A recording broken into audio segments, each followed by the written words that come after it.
इंडी गठबंधन इस खुशफहमी में था कि अगस्त का महीना आएगा और उसके अच्छे दिन शुरू हो जाएंगे, उसकी अगस्त वाली भविष्यवाणी सच हो जाएगी, ये मोदी सरकार का आखिरी महीना साबित होगा, वगैरह वगैरह। ये लोग माहौल बनाए हुए थे कि अगस्त में मोदी की विदाई और इंडी की चढ़ाई हो जाएगी।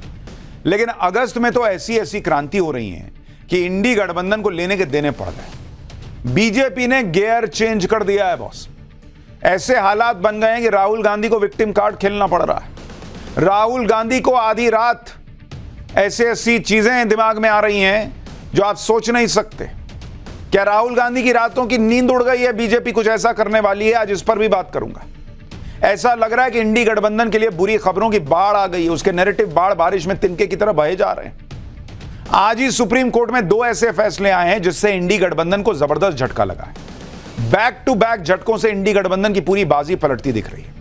डरो मत, डराओ मत की बात करने वाले राहुल गांधी विक्टिम कार्ड खेलने पर आ गए। उधर पिछले कुछ दिनों में संसद के अंदर बीजेपी ने अपना गियर चेंज कर दिया है। बजट पर हो रही चर्चा के भाषणों में बीजेपी का अग्रेशन साफ दिखने लगा है।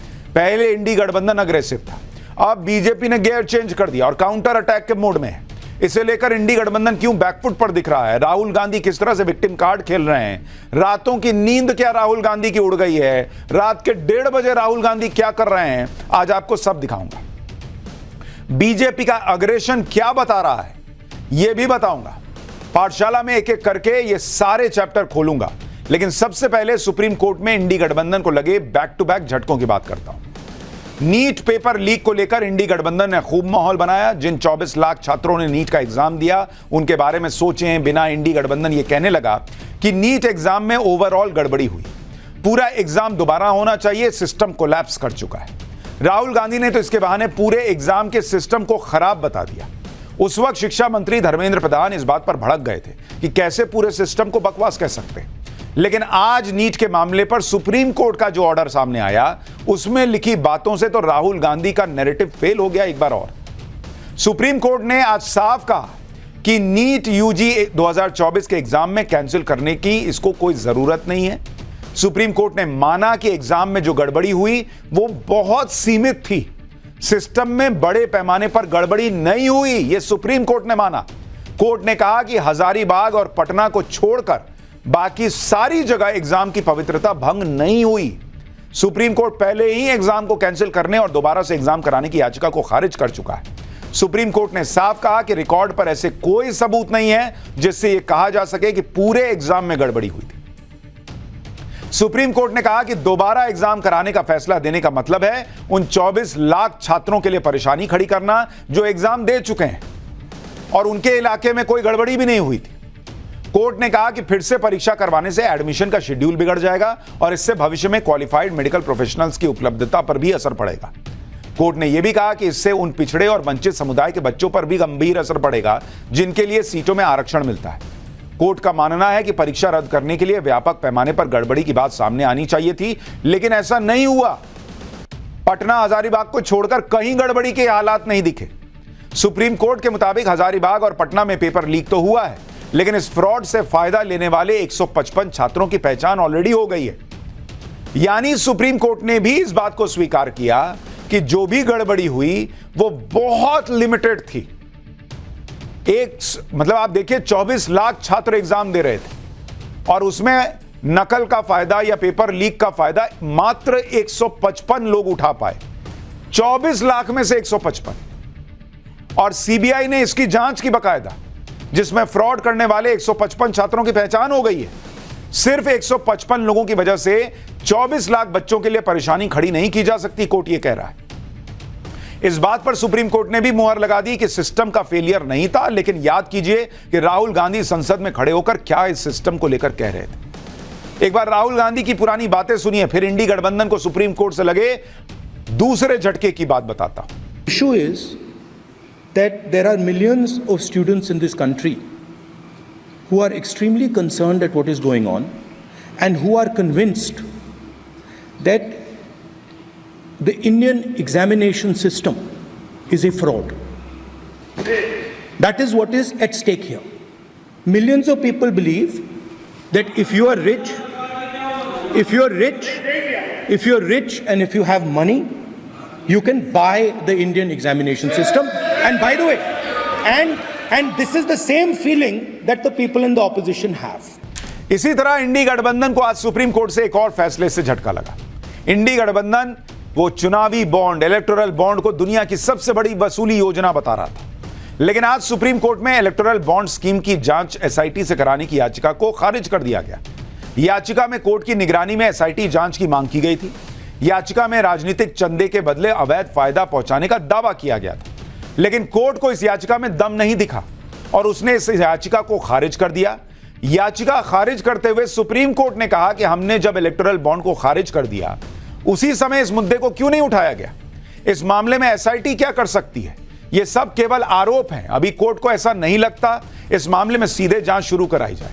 अगर किसी को किसी मामले में कोई डाउट है तो वो दूसरे कानूनी रास्ते अपना सकता है। अगर वहां भी समाधान नहीं मिलता है तो वो कोर्ट जा सकता है। सुप्रीम कोर्ट की तरफ से जांच कराना जल्दबाजी होगी। यानी इंडी गठबंधन और राहुल गांधी ने जो झूठ का चक्रव्यूह बनाया और जिन चक्रव्यूह में वो नरेंद्र मोदी को फंसाना चाहते थे, वो चक्रव्यूह तो एक के बाद एक टूटता चला जा रहा है। ऊपर से बीजेपी बहुत आक्रामक हो गई है, वो काउंटर अटैक कर रही है और ऐसा काउंटर अटैक कर रही है जिसके चक्रव्यूह में अब खुद इंडी गठबंधन फंस गया है। अगर आप ध्यान देंगे तो पिछले 3-4 दिन से लगातार बीजेपी राहुल गांधी और इंडी गठबंधन के खिलाफ अग्रेसिव मोड में है। सबसे पहले अनुराग ठाकुर ने जातिगत जनगणना पर राहुल गांधी की राजनीति की धुलाई कर दी, जिस पर अभी तक इंडी गठबंधन तिलमिलाया हुआ है। इसके बाद कल रेल मंत्री अश्विनी वैष्णव ऐसे तेवर में दिखे जो तेवर वो कभी नहीं दिखाते। आंकड़ों के साथ उन्होंने इंडी गठबंधन के सवालों के धागे खोल दिए।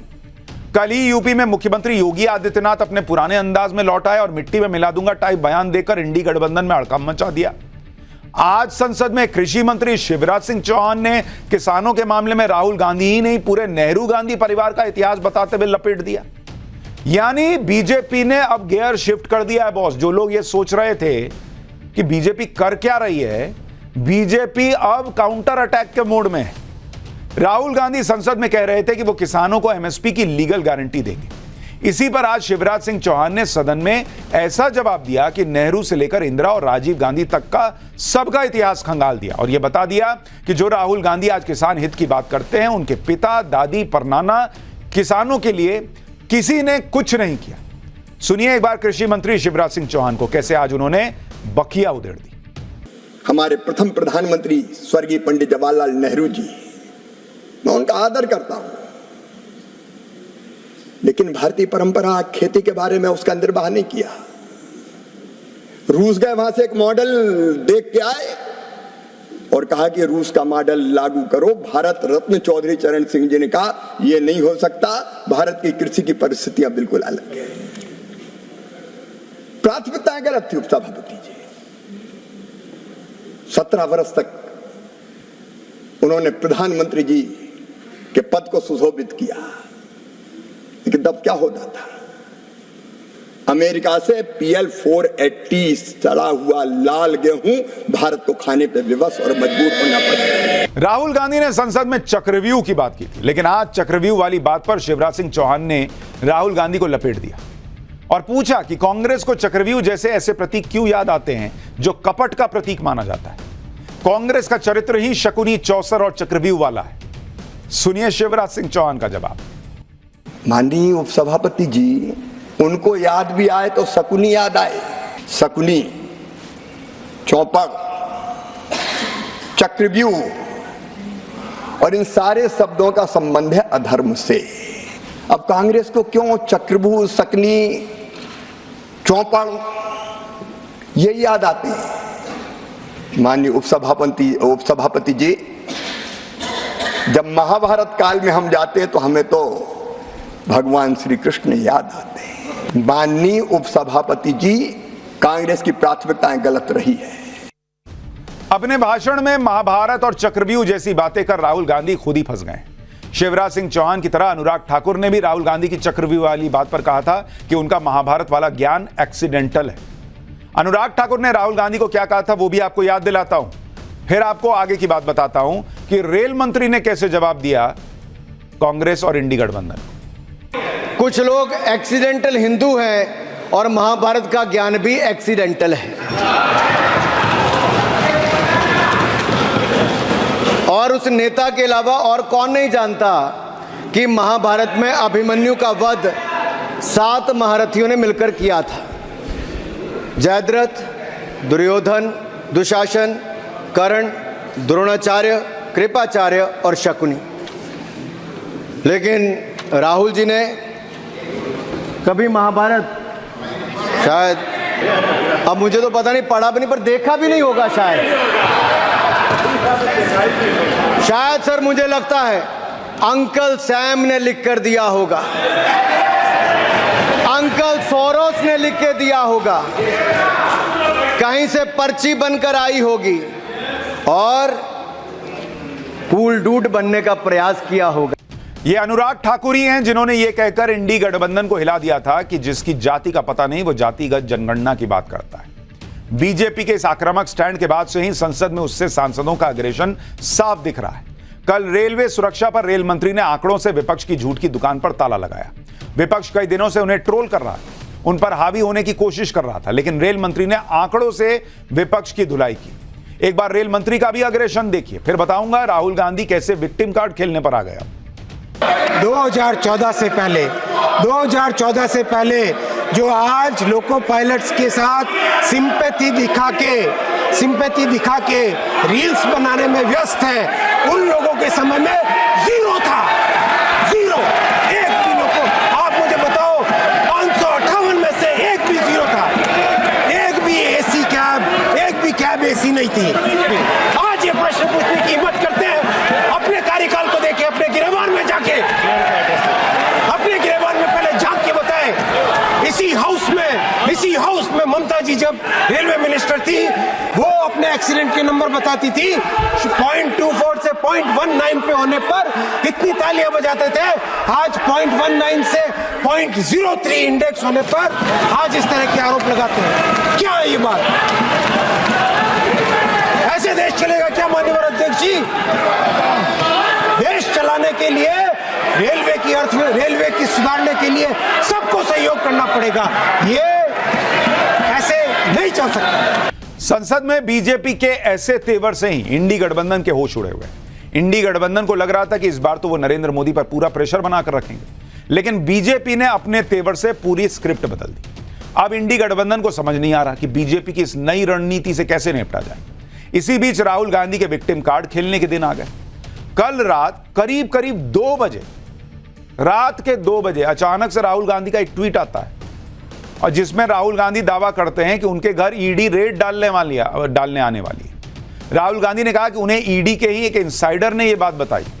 राहुल गांधी ने दावा किया कि उनकी चक्रव्यूह वाली स्पीच की वजह से उनके खिलाफ ईडी का एक्शन हो सकता है। राहुल गांधी ने कहा कि वो खुली बाहों से इंतजार कर रहे हैं ईडी की टीम को चाय बिस्किट उनकी तरफ से।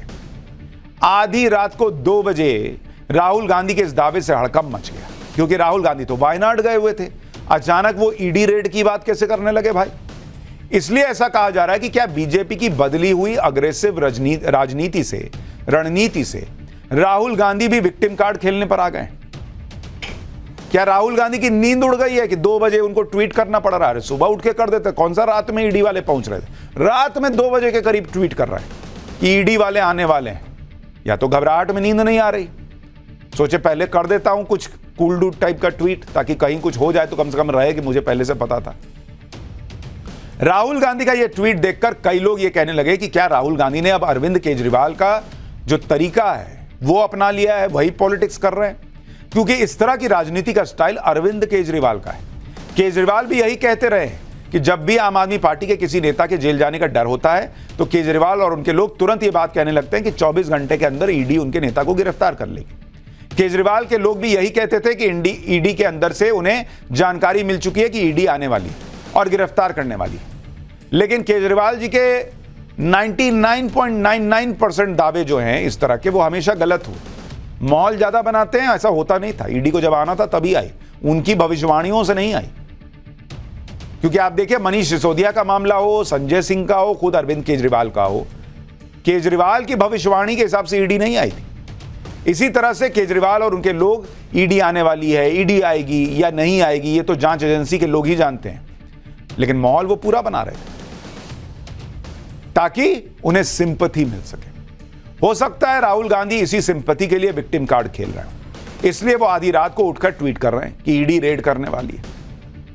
राहुल गांधी ने जैसे ही आधी रात को यह ट्वीट किया तो सुबह तक बड़ी हलचल मच गई। कांग्रेस ने एजेंसियों के दुरुपयोग का आरोप लगा दिया, संसद में स्थगन प्रस्ताव तक दे दिया। राहुल गांधी के दावों को लेकर कांग्रेस क्या कह रही है, सुन लीजिए एक बार। भाजपा के डीएनए में तानाशाही देख रहा था उस दिन, कितना तिलमिला रहे थे चक्रव्यूह के भाषण में। 2 बार प्रधानमंत्री जी अपने स्वभाव के विपरीत खड़े हुए, डिस्टर्ब कर रहे हैं। 2 बार गृह मंत्री जी और फिर 2 बार राजनाथ जी। जो बची खुदी चुनाव में इज्जत थी भाजपा की, 303 से 240 पे आ गई, इसमें 40 बेईमानी की निकाल दो तो 200 सीटें बची।